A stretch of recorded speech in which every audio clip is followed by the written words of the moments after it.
Watu wa Kilombero people! Watu wa Kilombero people! Mmetisha sana watu wa Kilombero.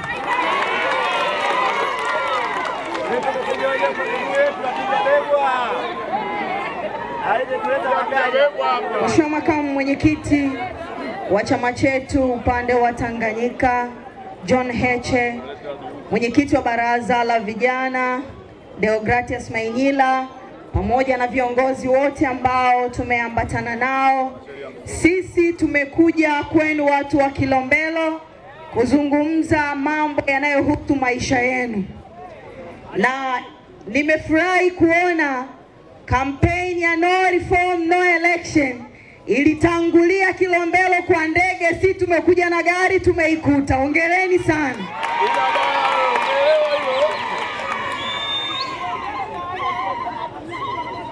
Tunahitaji mabadiliko kwenye mifumo ya uchaguzi na sababu ziko nyingi, na makamu mwenyekiti wetu atakuja atazungumza mambo mengi ili watu wa Kilombero mfahamu ni kwa nini kwa sauti moja tunapaswa kuunga mkono maamuzi ya Chadema ya kuhakikisha tunafanya mabadiliko kwenye mifumo ya uchaguzi kabla hatujaenda kwenye uchaguzi. Mabadiliko pamoja na ukweli kwamba rais ndo anayeteua mkurugenzi wa tume pamoja na mwenyekiti na makamishna wote, pamoja na ukweli kwamba askari wanafanya kazi ya CCM kwenye vituo vya kupigia kura, pamoja na ukweli kwamba watendaji wanafanya kazi ya CCM kwenye vituo vya kupigia kura, tunafahamu kwamba chaguzi zimekuwa ni vita kwenye vijiji, kwenye vitongoji na kwenye kata, kwenye jimbo na kwenye urais. Lakini kuna kitu kibaya sana pia ambacho kinatokea kwenye uchaguzi, ni watu kufa wakati uchaguzi unaendelea. Kwenye uchaguzi wa serikali za mitaa mwaka jana, kuna ndugu yetu pale Gongo la Mboto Dar es Salaam anaitwa Modestus, aligombea ujumbe kwenye mtaa. Wakati akihangaika kupambana na wanaotaka kuweka kura bandia kwenye masanduku ya kura, askari walimpiga risasi. Ukienda pale Manyoni, kuna ndugu yetu anaitwa George Juma Mohamed, alikuwa ni mgombea katika kurupushani za uchaguzi.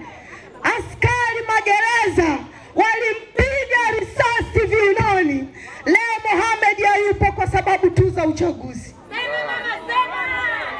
Pale Tunduma mwaka jana, kuna kijana anaitwa Steven Chalamila, kwenye mambo haya ya kurupushani za uchaguzi, Green Guard walipomshindwa mchana, walikwenda nyumbani kwake usiku, wakamcharanga na mapanga mpaka wakamuua. Uchaguzi ndani ya nchi hii ni vita. CCM wanataka kwa gharama yoyote, hata kwa gharama ya damu yenu, wabaki madarakani.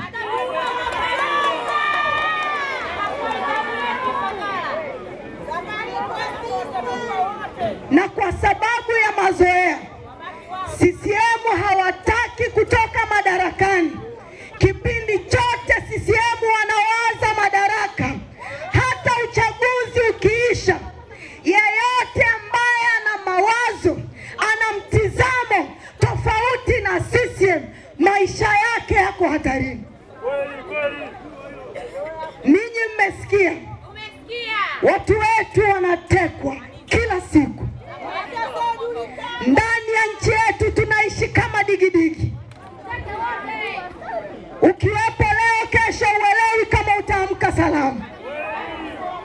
Walimteka ndugu yetu Mdude usiku wa manane, yuko na mke wake na mtoto mdogo, hata mwaka hana.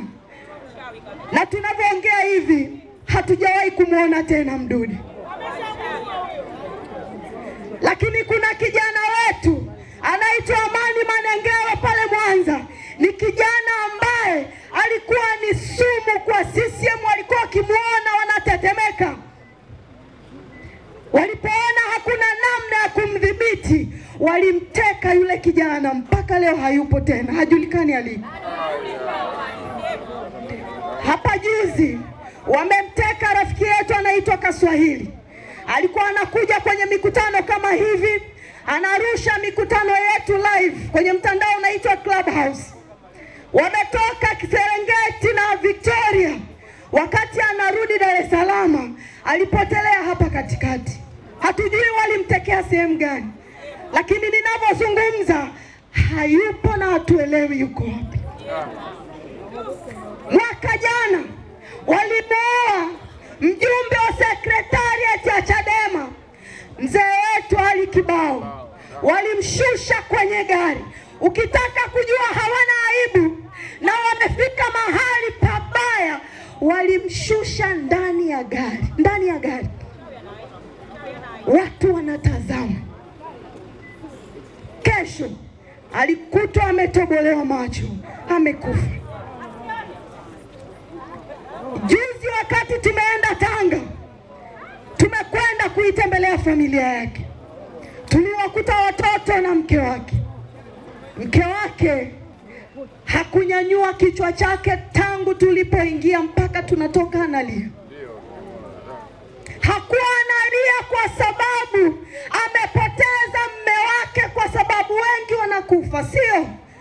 Alikuwa analia kwa sababu kuna watu wenye roho mbaya wamekatisha maisha ya mume wake. Alikuwa analia kwa sababu kuna watu kwa ajili tu ya madaraka wamekatisha uhai wa baba wa watoto wake. Ndio maana alikuwa analia.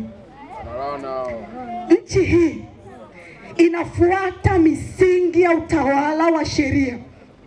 Kama mtu amefanya makosa mahali, sheria iko wazi.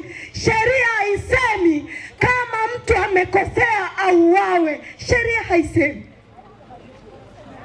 Kwenye katiba ya nchi yetu pamoja na sheria zote, hakuna mahali ambapo mtu akiwa anaipinga serikali anatakiwa auawe. Hapo mahali kwenye katiba haipo, hata kwenye sheria zetu hakuna.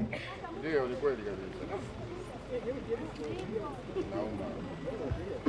Watawala wametoka kabisa, hawataki tena utawala wa sheria. Wanaendesha nchi katika mfumo wa kidikteta.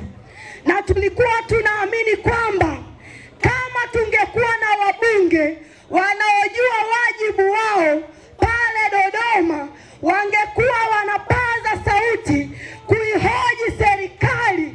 Kwa nini watu wetu wanapotea? Kwa nini watu wetu wanauawa na serikali imekaa kimya? Tulidhani bunge lingekuwa limechukua jambo hili kama jambo la dharura. Watu kuuawa, mtu ambaye anazaliwa mara moja, anakufa mara moja, thamani yake huwezi ukaifananisha na chochote. Na katika nchi hii kwa mujibu wa katiba, hakuna mtu ambaye yeye anastahili uhai kuliko mtu mwingine. Hakuna. Sisi wote tunastahili uhai. Lakini wabunge badala ya kujadili habari za utekaji, ndugu zenu wako pale wanamtetea rais asitukane.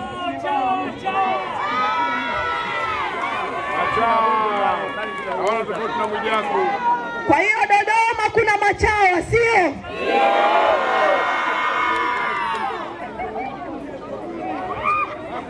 Niwaombeni sana wananchi. Kwa sababu ya muda, ninaomba niwaombe sana. Mkisikia habari za kutekana, mkisikia habari za kuuana, mkisikia habari za watu kupotea, habari hizo haziwahusu Chadema peke yake, hata CCM zinawahusu. Kwa sababu sababu wako na CCM pia wanatekwa.